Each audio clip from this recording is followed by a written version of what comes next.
اب میں تم سے ایک چیز مانگنے جا رہا ہوں جو ہر چیز سے زیادہ ضروری ہے۔ میں تمہارے لیے کیا کر سکتا ہوں نویان؟ سنگر تیکن کے پاس ایک مہر ہے، تم اس کے خاندان کی ایک عورت کو اغوا کرو گے اور اسے میرے پاس لاؤ گے۔ تمہارا سگا بھائی اندر موت سے لڑ رہا ہے، تو یہ سفر کہاں سے آ گیا آرتھر؟ یہ ضروری ہے بھائی۔ کیا مطلب ہے یہ ضروری ہے؟ السلام علیکم ٹو آل ویورز۔ اس ایپیسوڈ کے شروع میں آپ دیکھیں گے ارتغبے سنگرتکین کے زخم پر ٹانکے لگا رہے ہوتے ہیں۔ یہ بہت ہی تکلیف دہ مرحلہ ہوتا ہے۔ سنگرتکین کے منہ میں لکڑی کا ٹکڑا رکھا جاتا ہے۔ ٹانکے لگنے کی وجہ سے سنگرتکین زور زور سے چلاتا ہے، جو باہر حائمہ خاتون بھی سن رہی ہوتی ہیں۔ وہ دعا کرتی ہیں کہ یا اللہ تیرا شکر ہے کہ تو نے مجھے میرے بیٹے سے ملوایا۔ میں تجھ سے بھیک مانگتی ہوں کہ اس پر رحم فرما اور اس کو اتنا جلدی مجھ سے مت چھیننا۔ اس پر سب آمین کہتے ہیں۔ اس کے بعد حلیمہ اور ارطغرل اپنے خیمے میں چلے جاتے ہیں۔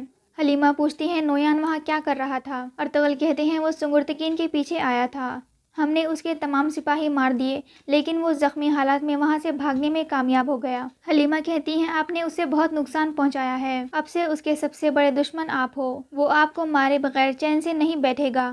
ارطغرل کہتے ہیں میں خوفزدہ اس لیے ہوں کیونکہ وہ ہمارے قبیلے کو کوئی نقصان نہ پہنچا دے، کیونکہ وہ ہمارے بارے میں بہت کچھ جانتا ہے اور وہ ہماری کمزوریوں کے بارے میں بھی جانتا ہے اور ہمارے بچے کے بارے میں بھی جانتا ہے۔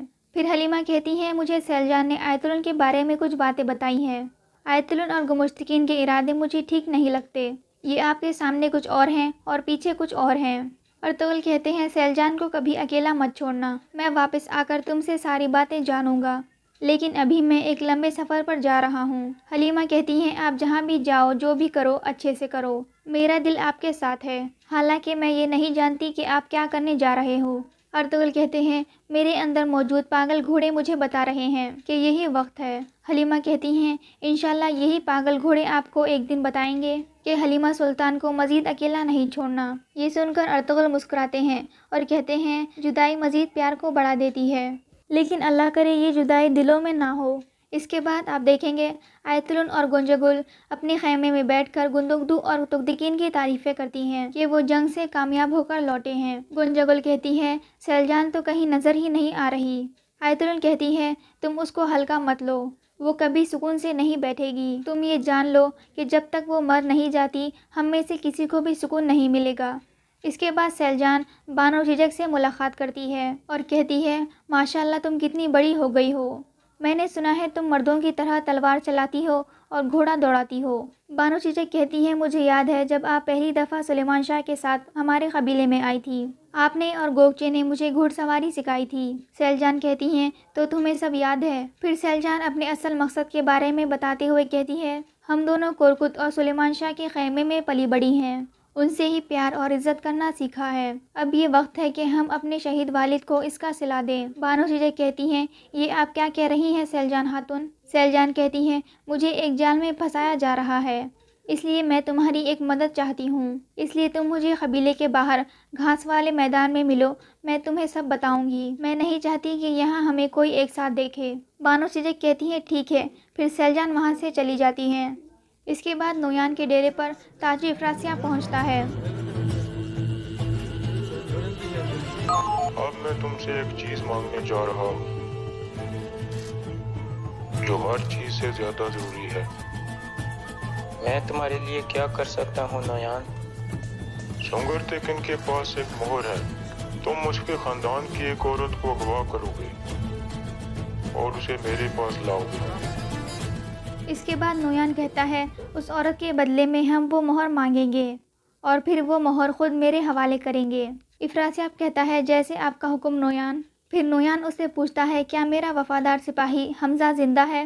افراسیاب کہتا ہے کل صبح گندگدو اس کا سر اتارنے والا ہے۔ نویان کہتا ہے وہ عزت کی موت مر رہا ہے۔ دوسری طرف بانو جھجک قبیلے کے باہر پہنچتی ہے جہاں سیلجان نے اسے بلایا تھا۔ سیلجان کہتی ہیں ہم ایک اندھے کنویں میں ہیں اور ہماری ذمہ داری ہے کہ ہم اپنے قبیلے کو برے لوگوں سے بچائیں۔ بانو کہتی ہیں مجھے کچھ سمجھ نہیں آ رہی کہ آپ کیا کہہ رہی ہیں۔ سیلجان کہتی ہیں کورکتبے کے خیمے میں ایک آفت ہے جو دونوں قبیلوں کو تباہ کر رہی ہے اور صرف تم ہو جو مجھے اس آفت سے بچا سکتی ہو، اور یہ آفت آیتلن ہے۔ یہ سن کر بانو بہت غصے میں آ جاتی ہیں اور کہتی ہیں تم یہ سب کیسے کہہ سکتی ہو، مجھے تمہارا دماغ خراب ہو چکا ہے۔ سیلجان کہتی ہیں آیتلن نے میری ایک چیز اپنے خیمے میں چھپائی ہوئی ہے، اگر وہ ڈھونڈنے میں تم میری مدد کرو گی۔ بانو اس کی بات کاٹ دیتی ہے اور کہتی ہے بہت ہو گیا، میں سردار کو یا ان کی عورت کو دھوکہ نہیں دے سکتی، اور آئندہ میرے قریب مت آنا ورنہ تم بہت پچھتاؤ گی۔ پھر بانو غصے سے وہاں سے چلی جاتی ہے۔